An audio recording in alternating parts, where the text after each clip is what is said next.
అందరికీ నమస్తే అండి. అప్పుడప్పుడు పొన్నవోలు సుధాకర్ రెడ్డి మాటలు వింటా ఉంటే నవ్వొత్తా ఉంటదండి. నిన్న మొన్నటి దాకా ప్రశ్న రావణ్ గారిని మాకు సంబంధం లేదని కాసేపు, మాకు సంబంధం అని కాసేపు, మేము అండగా నిలబడతామని కాసేపు, అసలు వైసీపీకి ఏ సంబంధం అని చెప్పని కాసేపు రకరకాల డ్రామాలు ఆడుకుంటూ వచ్చారు. ఇప్పుడు డైరెక్ట్‌గా అఫీషియల్‌గానే రావణ్ గాడికి మద్దతు తెలుపుతూ పొన్నవోలు సుధాకర్ రెడ్డి ఎంటర్ అయ్యాడండి. ఇప్పుడు రావణ్ గాడి తరపున లాయర్ వచ్చేసి అంటే ఆయన తరపున వాదించడానికి పొన్నవోలు సుధాకర్ రెడ్డి వచ్చాడు. ఈయనేమని మాట్లాడతాడంటే, రావణ్ గాడట అమాయకుడట, అమాయకుడట. ఏదో తెలుసో తెలియకో మాట్లాడితే కేసులు పెట్టేసారట. చాలా విచిత్రంగా మాట్లాడుతున్నాడు ఈయన. ఒకసారి ఏమని మాట్లాడుతున్నాడో వినిపిస్తానండి. రావణ్ వైఎస్ఆర్ కాంగ్రెస్ పార్టీకి ఎలాంటి సంబంధం లేదు. వైఎస్ఆర్ కాంగ్రెస్ పార్టీకి రావణ్కి ఏ విధమైనటువంటి సంబంధాలు అయినా కూడా వైఎస్ఆర్ కాంగ్రెస్ పార్టీ పాలసీ ఒకటే. ఈ రాజ్య హింస ఎవరి మీద జరిగినా, ఎప్పుడు జరిగినా, ఎక్కడ జరిగినా ఆ అభాగ్యుల పక్కన నిలబడాలా అనే ఒక పాలసీని అనుసరించారు. సిగ్గుండాల మాట. ఆ నీచుని పట్టుకుని అవాయకుడు, అమాయకుడు, సొత్తపోస, ఆడికి ఏమీ తెలియదు, నోట్లో ఏలు పెట్టినా కొరకలేడు, ఇలాంటి పదాలు వాడడానికి కాస్తైనా సిగ్గుండాలి. నాకు తెలియక అడుగుతాను. ఒక పక్కన రావణ్ తరపున మేము వాదిస్తాం, మేము నిలబడతామని మాట్లాడుతూనే రావణ్కి మాకు ఎలాంటి సంబంధం లేదు అని ఎందుకు చెప్తున్నారండి మీరు? ఎందుకు చెప్తున్నారంటే ప్రజల్లోని తీవ్రమైన వ్యతిరేకత ఉంది. వాడు చేసిన వ్యాఖ్యలు ఎవడో సమర్థించడు. కడుపుకు అన్నం తినేవాడు ఎవడో కూడా రావణ్ అనే వ్యక్తి మాట్లాడిన మాటల్ని సమర్థించడు. అది ఆల్రెడీ వీళ్ళకి క్లియర్గా అర్థమైంది. గత కొన్ని రోజులు బట్టి సోషల్ మీడియాలో వచ్చే కామెంట్లు కావచ్చు, లేదంటే సోషల్ మీడియాలో జరిగే చర్చ కావచ్చు, ప్రజల నుంచి వచ్చే వ్యతిరేకత కావచ్చు, వీళ్ళకి స్పష్టంగా అర్థమైంది. అర్థమైన తర్వాత దాన్ని కడుక్కోలేక, దులుపుకోలేక, వదులుకోలేక ఏదో రకంగా మభ్య పెట్టాలని చెప్పేసి ఇక్కడ 2 నాలుగుల మాటలమాట. అంటే డబుల్ స్టాండ్ అనమాట. ఒక పక్క మాకు సంబంధం లేదు అంటూనే, మరొక పక్క మేము అతనికి సహాయం చేస్తామని చెప్పేసి అని పెద్ద పెద్ద డ్రామాలు ఆడుతున్నారు. ఈ డ్రామాలు వద్దండి. అతని వెనకాల నుండి నడిపించిందంతా మీరే. ఆ ఏలూరులో జరిగిన సభ ఏదైతే ఉందో అది మీకు తెలియకుండా జరిగిందా? ఆ జడా శ్రావణ్ కుమార్ ఎవరైతే ఉన్నారో నిన్న మొన్నటి వరకు ఏమని అదే సభలో నిన్న మొన్నటి వరకు వద్దు, ఆ ఏలూరు సభలో ఏమని మాట్లాడాడు? నిన్న 2029లో ప్రభుత్వం మారితే నేను ఉప ముఖ్యమంత్రిని, నేను అఫీషియల్గా జగన్మోహన్ రెడ్డి గారితో పొత్తు పెట్టుకున్నాను, కలిసే పనిచేస్తున్నానని చెప్పేసి అనేక ఇంటర్వ్యూలో చెప్పాడు. మరి మీకు సంబంధం లేదంటే ఎట్టా? జనానికి తెలీదా? పైగా ఇక్కడికి వచ్చి సొతపోస, అమాయకుడు, అభాగ్యుడు ఎందుకండి ఈ పెద్ద పెద్ద డైలాగులు?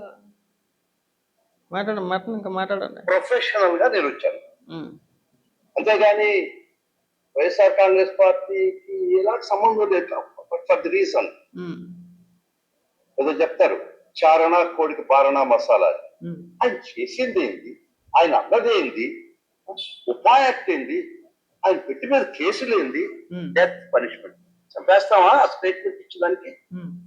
ఈ రాజ్యహింస కాదన్నాడు. అంత క్రూరంగా ఆ సెక్షన్లు ఆయన చేసిన దానికి పెట్టడం దుర్భాగ్యం. దాంతో స్పందించింది. ఈరోజు మొదట మాకు జరిగింది, తర్వాత ప్రతి ఒక్కరికి జరిగింది, ప్రతి పార్టీ వాళ్ళకి జరిగింది. తర్వాత ఎవరైతే గొంతు ఎత్తుతారో, ఈ ప్రభుత్వాన్ని ఎవరైతే నిలదీస్తారో, ఈ ప్రభుత్వాన్ని ఎవరైతే వాళ్ళు ఇచ్చినటువంటి హామీలు అమలు చేయమని అడుగుతారో, ఎవరైతే దుర్మార్గాన్ని ఒక్కసారి హామీల గురించి కానీ, లేదంటే ప్రభుత్వాన్ని ప్రశ్నించినట్టు కానీ, ఇప్పుడు ఏదైతే నువ్వు చెప్పుకోతున్నావో, ఏదైతే ఎన్నికల్లో హామీలు ఇచ్చారో ఆ హామీల గురించి ప్రశ్నిస్తే అరెస్టులు చేశారని చెప్పి చెప్పుకొచ్చే ప్రయత్నం చేస్తున్నావు కదా, వాడి వీడియోలు మొత్తం అంతా ఎత్తుకో. ఎన్ని వీడియోలు చేశాడు అన్ని వీడియోలు. ఎప్పుడైనా సరే హామీల గురించి ఒక్క మాట, ప్రభుత్వాన్ని ప్రశ్నించినట్టు హామీల గురించి ఒక్క వీడియో చేసి ఉంటే గనక ఇంక మేము ఇప్పుడు వాడి గురించి మాట్లాడాలి. కొన్ని నువ్వు చెప్పిందే రైట్ అనుకుంటున్నా. ఒకసారి వాడి వీడియోలు చూడు. ఎన్ని వీడియోలు చేస్తే అన్ని వీడియోలు అన్ని బూతులే. ఆ నా కొడక, లోపల నా కొడక, డామ్ జూన్ డకార్, నేను లేచేస్తా, పుడిచేస్తా, లుచ్చ నా కొడకలారా అంటాడు, లోపల నా కొడకలారా అంటాడు. అందరినీ పచ్చి బూతులు తిడతా ఉంటే వాడిని తీసుకొచ్చి వాడు శుద్ధపూస, అమాయకుడు, అమాయకుడు, ఆడికి మేము అండగా ఉంటామని చెప్పేసి అని మాట్లాడతారు. సిగ్గనిపించట్లేదు?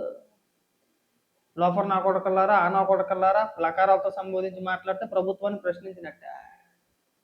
మేము కూడా అవే మాటలు మిమ్మల్ని ఉద్దేశించి మాట్లాడతాం. మీరు తీసుకుంటారా? ఓళ్ళండి ఏదో పిల్లోడు మమ్మల్ని ఏదో ప్రశ్నిస్తున్నాడు అని చెప్పేసి అనుకుంటారా మీరు? అనుకోరుగా. అనుకుంటారా? ఇప్పుడు నేను కూడా మిమ్మల్ని తిట్టేస్తానండి. సేమ్ ఆ రావణ్ అనే వ్యక్తి ఏదైతే భాష మాట్లాడాడో అదే భాషలో అదే పదాలు నేను మిమ్మల్ని ఉద్దేశించి నేను మాట్లాడేస్తాను. ఇప్పుడు మీరు తీసుకుంటారా?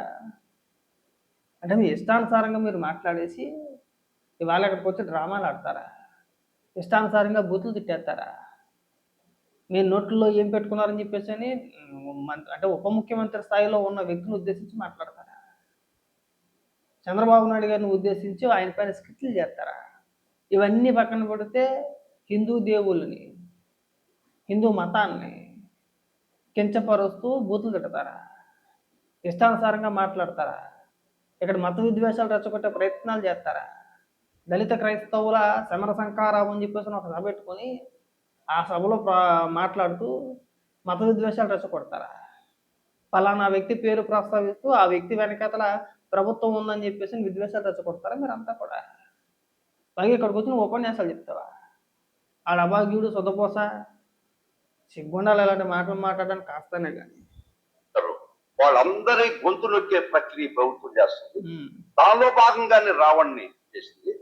రావణ్ కోసం వచ్చిన కారణం ఒకటి, వైఎస్ఆర్ కాంగ్రెస్ పార్టీ మొదట్లో చెప్పిన పార్టీ చూడడం, ఓటేసాడం చూడడం, జాతి చూడడం, కులం చూడడం, మతం చూడడం.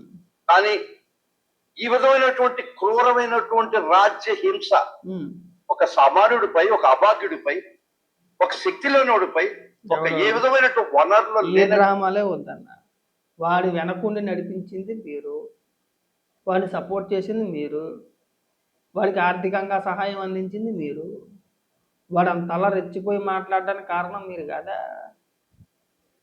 ఇప్పుడు వాడికి చాలా ఈజీగా, చాలా సింపుల్గా మిమ్మల్ని అడ్డం పెట్టుకొని మీరు వెనకతలు ఉన్నారనే ధైర్యంతో వాడు ఇష్టానుసారంగా మాట్లాడలేదండి.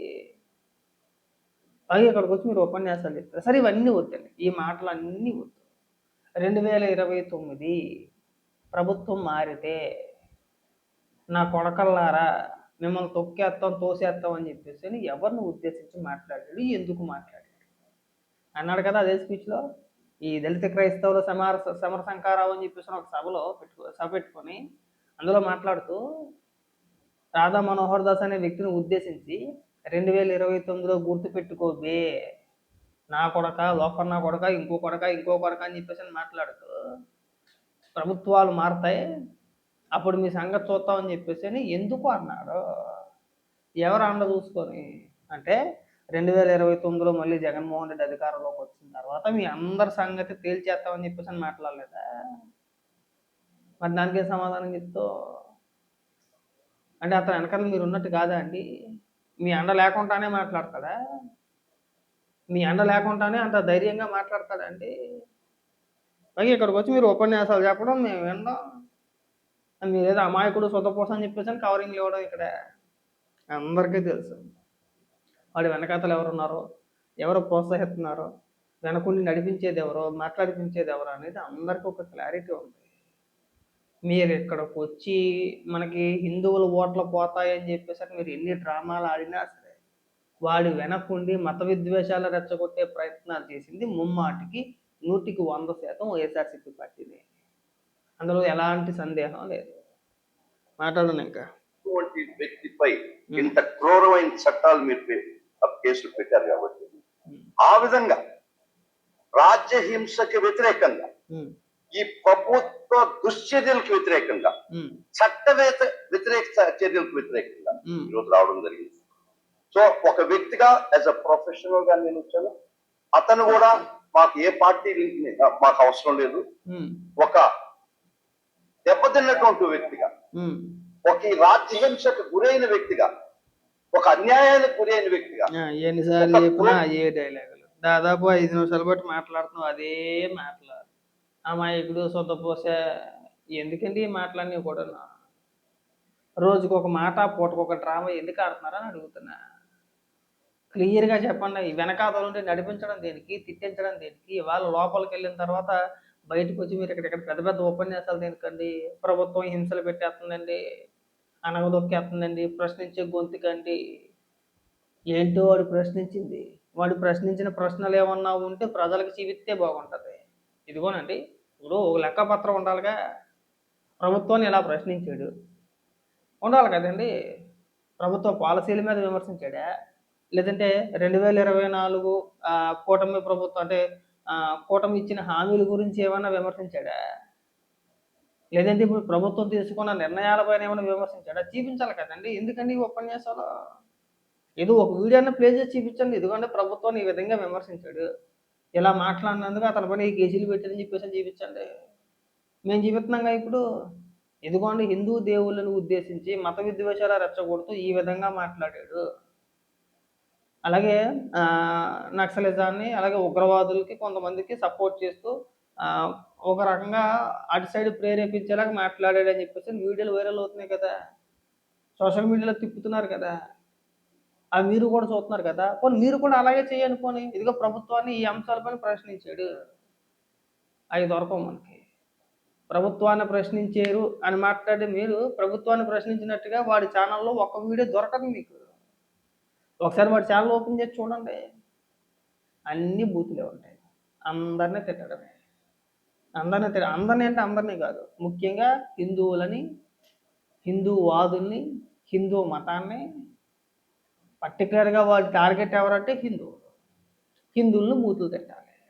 మేమే ఇక్కడ మతపరమైన విద్వేషాలు రెచ్చగొట్టే ఆలోచన మాకు లేదు. మేము ఏ రోజు కూడా క్రైస్తవులను కానీ, క్రైస్తవులను ఉద్దేశించి కానీ, లేదంటే వాళ్ళ దేవుళ్ళని ఉద్దేశించి కానీ, వాళ్ళ మతాన్ని ఉద్దేశించి కానీ ఏ రోజు కూడా కించపరిచే వ్యాఖ్యలు మేము చేయము. ఎవరి అభిప్రాయాలు వాళ్ళయ్యే, ఎవరిష్టం వాళ్ళది. ఇప్పుడు నా ఇష్టం నాది, వాళ్ళ ఇష్టం వాళ్ళది. నేను నమ్మాలనుకుంటే నమ్ముతాను, లేదంటే లేదు. నాకు నచ్చితే గుడికి వెళ్తాను, లేకపోతే లేదు. అది ఎవరిష్టం వాళ్ళది. అలాగని చెప్పేసి నేను హిందువు అని చెప్పేసి నేను పరమతాన్ని నేను దూషించకూడదు, చాలా తప్పది. ఆ మతాన్ని కానీ, ఆ మతాన్ని నమ్మే వ్యక్తుల్లో కానీ కించపరచకూడదు మనం. మరి వీళ్ళు ఏం చేస్తున్నారండి, డైరెక్ట్గా ఓపెన్గా వాళ్ళ మతం చెప్పుకోలేరు, వాళ్ళ పేరు చెప్పుకోలేరు, సొంత పేరు చెప్పుకోలేరు. పైకి మాత్రం నాస్తికులు అంటారు, సెక్యులరిజం అంటారు. సెక్యులరిజం అని చెప్పేసి అనడం, నాస్తికులు అని చెప్పేసి అనడం, ఆ ముసుగులో హిందువుల్ని దూషించడం. వీళ్ళ దృష్టిలో నాస్తికుడు లేదంటే సెక్యులరిజం అంటే ఏంటంటే హిందువుల్ని దూషించడం. అంతకుమించి ఏమీ కనబడట్లేదు నాకు. హిందువుల మీద, హిందూ మతం పైన, హిందూ దేవుళ్ళ పైన, లేదంటే హిందూ మతానికి సపోర్ట్గా ఉన్న హిందూ వాదుల పైన వాడు కొన్ని వందల వీడియోలు చేసాడు వాడి ఛానల్లో. కానీ ఇప్పుడు కూడా పరమతాల గురించి, మళ్ళీ వేరే మతాల గురించి ఒక్క వీడియో కూడా ఉండదండి. నాకు అదే ఆశ్చర్యం వేస్తుంది. ఇప్పుడు వాడు నాస్తికుడు, దేవుళ్ళ పైన నమ్మకం లేదు, పైగా సెక్యులర్ అంటారు. అలాంటప్పుడు అన్ని మతాలను సమానంగా చూడాలి. నువ్వు అందరినీ సమానంగా చూడాలి, అందరినీ సమానంగా విమర్శించాలి. ఎందుకండి హిందువులే టార్గెట్ మీకు? చూపించండి. వాడి ఛానల్లో హిందువుల్ని విమర్శించినట్టుగా, హిందూ దేవుళ్ళని, హిందూ మతాన్ని విమర్శించినట్టుగా పరమతాలని, అది క్రిస్టియన్స్నైనా, లేదంటే ముస్లిమ్స్నైనా, క్రైస్తవ మతాన్నైనా, ఇంకొక మతాన్నైనా విమర్శించినట్టు ఒక్క వీడియో చూపించండి. ఉండవు. ఎందుకు? అతను కూడా ఒక క్రిస్టియన్. నేను దాన్ని కూడా తప్పట్లేదుగా. ఇప్పుడు అతని పేరు జోసెఫ్ అండి. మనం డైరెక్ట్గా పేరు జోసెఫ్ అని చెప్పుకుంటే మెజారిటీ అందరికీ అర్థమైపోద్ది, ఓహో మనోడు క్రిస్టియన్ రా అని చెప్పేసి. అలా తెలియకూడదని చెప్పేసి ఏమని పెట్టుకుంటారంటే పైకి పేర్లు రావణ్. అంటే ఏంటి? హిందూ మతానికి వ్యతిరేకంగా. రావణ్ అంటే రావణాసురుడు అనే వ్యక్తిని మన దేశంలో ఎలా చూస్తామో మన అందరికీ తెలిసిందే. ముఖ్యంగా హిందువులు ఎలా ఆలోచిస్తారో, హిందువులు ఎలా ఉంటారో అందరికీ తెలిసిందే. మనం అందరం చదువుకున్నాం, మనం రామాయణం చదువుకున్నాం, మహాభారతం చదువుకున్నాం, అన్నీ మనం చదువుకున్నాం, మాకు తెలిసిందే. ఎందుకు పెట్టుకోవాలంటే రావణాన్ని పెట్టుకోవడానికి ఉద్దేశం ఏంటి? దాని వెనుకున్న ఆలోచన విధానాలు ఏంటి? ఏం చెప్పాలనుకున్నారు? అంటే మీరు మాకు వ్యతిరేకంగా మీరు వీడియోలు చేయొచ్చు, మమ్మల్ని తిట్టొచ్చు, పైకేమో సెక్యులరిజం అని చెప్పేసి ముసుగేసుకోవచ్చు, ఇక్కడ సొంత మతాన్ని, సొంత పేర్లని దాచిపెట్టుకోవచ్చు. ఒక రకంగా మా పైన కావాలని చెప్పేసి కుట్ర పని దాడి చేస్తూ ఉంటే మేము మాట్లాడకూడదు, కేసులు పెట్టకూడదు. పెడతారండి, ఎందుకు పెట్టరు? ఒకసారి చూస్తారు, 2 సార్లు చూస్తారు, 3 సార్లు చూస్తారు. ప్రతిసారి చూసి ఊరుకుంటారా? పవన్ కళ్యాణ్ గారిని అంత అంత వ్యక్తిగతంగా టార్గెట్ చేయడానికి కారణం ఏంటి? పవన్ కళ్యాణ్ గారు సనాతన ధర్మం అని చెప్పేసి ఎప్పుడైతే ఆయన నోటంటూ వచ్చిందో ఆ రోజు కానించి ఈ కుహానా మేధావులు ఎవడైతే ప్రశ్న రావణ్ గారు కావచ్చు, లేదంటే ఇంకొంతమంది మా గంజాయి మొగ కావచ్చు, లేదంటే ఆ పనికిమాలినోడికి ఇంకొకడు ఉన్నాడు మేధావి ముసుగులో ఆడి కావచ్చు, వీళ్ళందరూ కూడా పవన్ కళ్యాణ్ గారిని ఎందుకు టార్గెట్ చేశారండి? ఎందుకు టార్గెట్ చేశారు? సెక్యులరిజం ముసుగులో వీళ్ళందరూ ఎందుకు టార్గెట్ చేశారని అడుగుతున్నా. కారణం ఏంటి? మేము ఏ రోజు ఎవరిని టార్గెట్ చేయలేదే. ఎందుకు టార్గెట్ చేశారండి? మీరు మీరు మాత్రం మత విద్వేషాలు రెచ్చగొట్టేయచ్చు. జగన్మోహన్ రెడ్డి సపోర్ట్ చేయడానికి కారణం ఏంటి? ఓపెన్గానే మాట్లాడుతున్నాం మేము. అందరికీ ఒక్కొక్క ఇది ఉంటుందండి. ఇప్పుడు నా ఇష్టం నాది, మీ ఇష్టం మీది. మీరు ఎవరిని నమ్ముతారు, ఎవరిని పూజిస్తారు అనేది మీ ఇష్టం. అది నేను కించపరచకూడదు, నేను మిమ్మల్ని అవమానించకూడదు. ఇప్పుడు మీరు ఉదాహరణకి మీరు క్రైస్తవులు అని చెప్పేసి నా ఇష్టానుసారంగా నేను మాట్లాడకూడదు, తప్పది. అది మీ నమ్మకం. మీ నమ్మకాన్ని నేను గౌరవించాలి. గౌరవించకపోయినా పర్వాలేదు కానీ కించపరచకూడదు. మీరు నమ్ముతున్నారనో లేదంటే మిమ్మల్ని ఉద్దేశించో మిమ్మల్ని వ్యక్తిగతంగా కించపడటమో చేయడం తప్పది. అలాంటిది మరి కొంతమంది చేయట్లేదంటే చేస్తున్నారు. అటువైపు ఉన్నారు, ఇటువైపు ఉన్నారు. కొంతమంది పాస్టర్లో ఉన్నారు, కొంతమంది హిందూవాదులు ఉన్నారు. వాళ్ళు వీళ్ళు ఎప్పటి నుంచి కాదు ఎప్పటి నుంచో తిప్పుకుంటారు. కానీ ఎప్పుడు కూడా ఎవరు కూడా రాజకీయంగా ముడెట్టాలనే ప్రయత్నాలు చేయలేదు ఇప్పటి వరకు కూడా. మరి వీడేం చేసాడండి? దళిత క్రైస్తవుల సమర సంకారం అని చెప్పేసి సభ పెట్టుకొని ఆ సభలో ఏదో రకంగా ఏదో పలానా వ్యక్తుల వెనకతల ప్రభుత్వం ఉందని చెప్పేసి అని ఒక మతస్థులను ఉద్దేశించి, అంటే ఓపెన్గానే చెప్పిన క్రైస్తవులను ఉద్దేశించి మాట్లాడుతూ ఈ రాధా మనోహర్ దాస్ లాంటి వ్యక్తుల వెనకతల ప్రభుత్వం ఉంది అని చెప్పే ప్రయత్నం చేశాడు. మరి దాన్ని ఏమనాలి? దాన్ని తప్పనాలా ఒప్పనాలా? ఎప్పుడైనా సరే ఏ రాజకీయ నాయకులైనా సరే ఈ యూట్యూబ్లోనో లేదంటే సోషల్ మీడియాలోనో ఈ మతపరమైన విమర్శలు చేసుకునే వ్యక్తులను ఉద్దేశించి ఎవరినైనా సరే ఏ పార్టీలకైనా సరే ఆపాదించారా? వాడి పైన అంటే రాధా మనోహర్ దాస్ పైన ఏదో ఒక కేసు పెట్టారంట. ఆ కేసుని 24 గంటల్లో ప్రభుత్వం కొట్టేసింది, క్వాష్ చేయారని మాట్లాడతారు. ప్రభుత్వాలు 24 గంటలు కొట్టేస్తారు కేసులు. మీరు అడ్వకేట్ కదా, మీరు చెప్పండి. 24 గంటల్లో ఎఫ్ఐఆర్ నమోదైన తర్వాత ఒకవేళ ఎఫ్ఐఆర్ నమోదైతే 24 గంటల్లో కేసు కొట్టేస్తారా? అవుద్ది అలాగా? 24 గంటల్లో ఎఫ్ఐఆర్ నమోదైన 24 గంటల్లో కేసు కొట్టేశారని చెప్పేసి అని మాట్లాడాడు.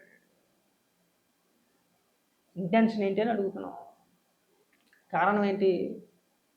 రాష్ట్రంలో ఏదో రకంగా మత విద్వేషాలు రెచ్చగొట్టాలని చెప్పేసి ఒక పథకం ప్రకారం అందరూ కలిసి చక్కగా విధ్వంసం సృష్టిద్దామని చెప్పేసి అనుకున్నారు. వర్కౌట్ అవ్వలేదు. ప్రజలు అన్నీ గమనిస్తున్నారండి. మీరు మాట్లాడే మాటలు, మేము మాట్లాడే మాటలు అందరూ చూస్తున్నారు. తెలియదు ఆ మాత్రం పిచ్చోళ్ళు అనుకుంటున్నారు మీరు.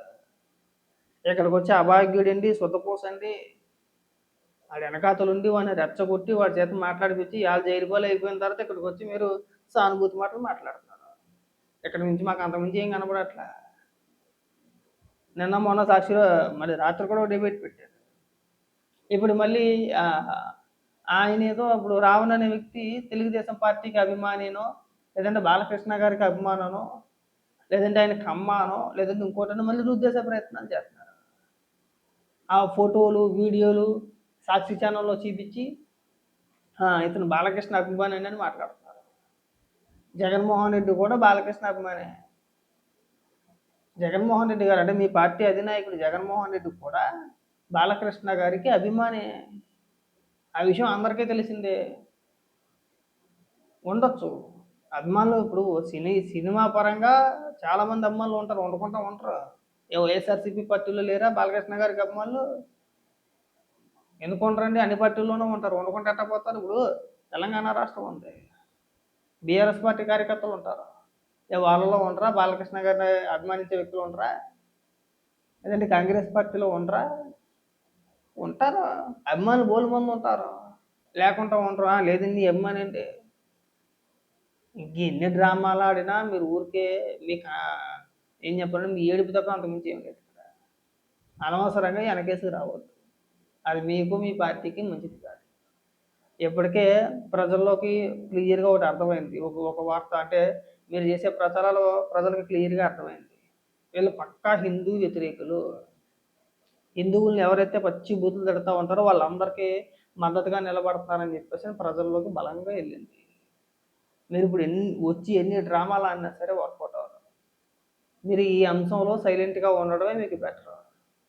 మీరు ఎంటర్ అయ్యారంటే అఫీషియల్‌గా వైఎస్ఆర్‌సీపీ పార్టీ జగన్మోహన్ రెడ్డి వెనకాతల నుండి నడిపిస్తున్నాడని చెప్పేసని మాకిప్పుడు ఒక క్లారిటీ వచ్చింది. ఇకనైనా సరే ఇలాంటి చిల్లర వ్యాఖ్యలు చేయమాకండి. వాడిని అమాయకుడనో, సుద్దపూసనో, ఇంకొకటనో మీరు చెప్పే ప్రయత్నాలు చేయమాకండి. రేపు అన్న రోజున మిమ్మల్నైనా సరే అవే వ్యాఖ్యలు చేస్తే ఎవడైనా సరే ఖండించాల్సిందే.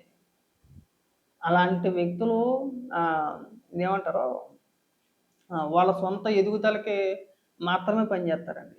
వాళ్ళు మీకోసమో, సమాజం కోసమో, లేదంటే ఇంకో దాని కోసమో పనిచేస్తారనుకోవడం మీ భ్రమ. వాళ్ళకేంటంటే అదొక పిచ్చి ఉంటుందన్నమాట. వాళ్ళ ఎదుగుదలకి ఎవరినైనా విమర్శిస్తారు. ఇవాళ పవన్ కళ్యాణ్ గారిని ఉద్దేశించి, హిందూ మతాన్ని ఉద్దేశించి మీరు ఏదో వెనకాతల సపోర్ట్‌గా ఉన్నారని చెప్పేసి ఇష్టారాజ్యంగా మాట్లాడే వాడు రేపొద్దున మిమ్మల్ని విమర్శించడం అని చెప్పేసి గ్యారంటీ ఏంటి? అనవసరంగా పెంచి పోషించొద్దు. అది ఎవరినైనా సరే. మీకు సంబంధం లేదని చెప్పేసి అంటున్నారు కదా! సంబంధం లేనట్టే ఉండండి. సంబంధం లేదండి, అయినా సరే మేము వాదించేస్తామండి, మేము అండగా ఉంటామండి. ఈ డ్రామాలన్నీ ఎందుకండి మళ్ళీ? ప్రజలు గమనిస్తున్నారు, జనం చూస్తున్నారు. తొందర ఏం పడొద్దండి. దీని పరిణామాలు చాలా తీవ్రంగా ఉంటాయి రానున్న రోజుల్లో. ఒకసారి ఇవన్నీ ఆలోచించుకొని మీరు మాట్లాడితే బాగుంటుంది. అనవసరంగా అడ్డగోలుగా మాట్లాడొద్దు.